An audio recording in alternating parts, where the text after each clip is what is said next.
Olha só, gente, então, falando de angulação aqui, né?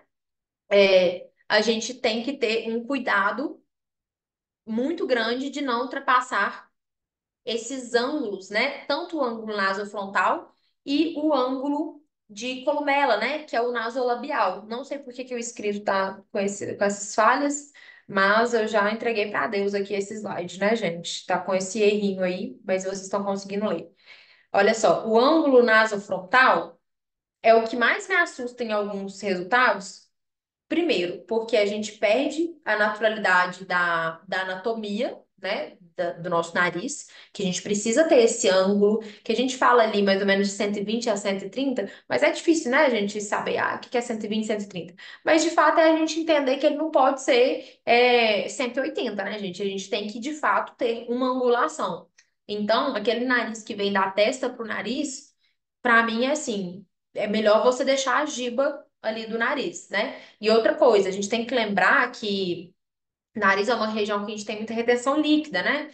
Junto ali na região dos olhos. Então, qualquer pessoa assim que coloca um pouquinho a mais nessa região de giba, tá num processo ali de inchaço, né? Tá naqueles dias de retenção. Quando você vai ver, tá inchado aqui. E aí não incha, não é só de frente, é de lado. E aí fica, por isso que eu fico falando que ele fica igual avatar, porque fica muito grosso aqui. Então a gente tem que tomar esse cuidado. E o ângulo aqui do nasolabial, a gente também tem que ter cuidado, gente, porque senão a gente emenda o nariz com o nosso arco do cupido.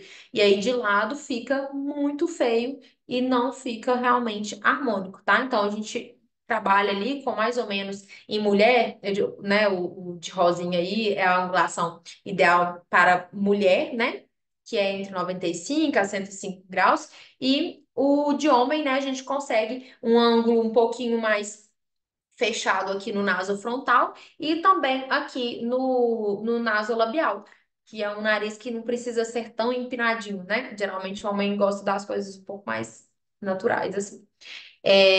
Não é regra, mas a maioria das pessoas. Vou mostrar alguns resultados aí para vocês, né?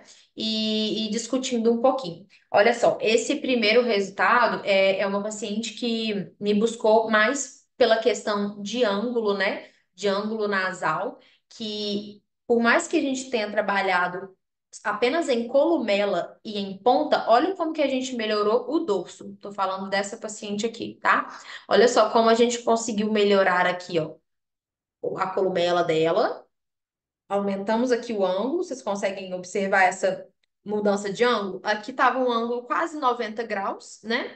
E aqui a gente conseguiu aumentar um pouquinho, né? E abrir um pouco esse ângulo, sem também precisar aumentar demais, porque senão o que que acontece, gente? Tá vendo que aqui já fica levemente mais inchado do que aqui. Isso é normal, mas a gente não pode pecar demais e exagerar, porque senão esse produto desce, esse produto ele vai ficar muito grotesco aqui nessa região, tá? E aí a gente, além de empinar aqui, a gente elegeu uma nova ponta. Olha só como que a ponta dela era aquele tipo de nariz convexo, né? Para baixo, apontando para baixo. E aí o que que a gente faz? Uma ponta de luz, a gente elege um novo ponto aqui em cima. E aí também, para quem já, né, já conheceu minha técnica, já viu eu fazendo e tudo mais, sabe que eu coloco a pontinha acima da minha linha das asinhas. Então, se eu traço uma linha aqui da asinha, né, do nariz, eu sei que eu preciso colocar minha ponta atrás dela. Porque se eu colocar aqui, o que que acontece? Eu vou só deixar esse nariz mais convexo para baixo, tá? E aqui a gente já conseguiu melhorar o dorso sem precisar mexer em dorso. Eu nunca mexi no dorso dela, tá? Olha só essa paciente aqui incrível, né? Que me falou, Isabela. Não sei se a Isabela tá aqui. Ela falou, Fernanda, mostrei pro meu marido. Ela falou assim: não é possível, isso aqui é cirurgia. E às vezes parece, né, gente, cirurgia, parece assim que você lixou o osso, mas de fato é o ácido hialurônico que a gente consegue observar pelos ângulos, né? Então vamos aqui pelos ângulos. Olha só como que esse ângulo da columela dela estava fechadinho e a gente conseguiu abrir. Ai, Fernando, mas e essa pontinha? Para onde que foi essa ponta de tucano? Emitiu uma nova ponta aqui. Olha, aqui tá dando até para ver o meu pertuito. Eu entro pelo pertuito aqui nessa região.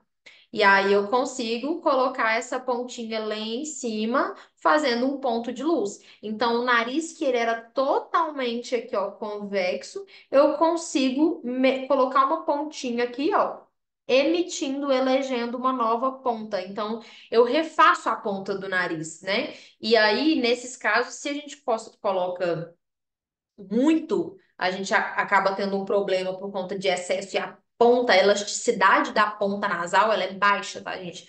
Não dá para colocar mais de 0,1 numa ponta. Mas também se você coloca um chorinho, assim, dá um totozinho só na cânula, aí você não vai conseguir definir, você não vai conseguir levantar o tecido a ponto de criar essa nova pontinha. Então, é dessa forma que a gente consegue emitir uma nova ponta, tá? Então, esses casos são super indicados. É o tipo de nariz melhor, assim, né? Vamos dizer, que é a vista lateral. E a vista frontal fica incrível também. A gente melhora muito, tá? E, além disso, a gente melhorou muito aqui esse dorso. Só que vocês conseguem observar que eu ainda respeitei o ângulo aqui dela e ele não tá saindo da glabela para o meio do nariz, a gente ainda tem uma angulação respeitada aqui, que é mais ou menos aquela ali, né, de 120 graus, mais ou menos, e 130, e aqui a gente tinha uma bem mais fechada, né? Eu conseguia até visualizar mais ali o outro lado. Claro que às vezes, gente, é difícil a gente conseguir tirar exatamente as fotos assim no mesmo ângulo, mas é nítido ali a diferença, né?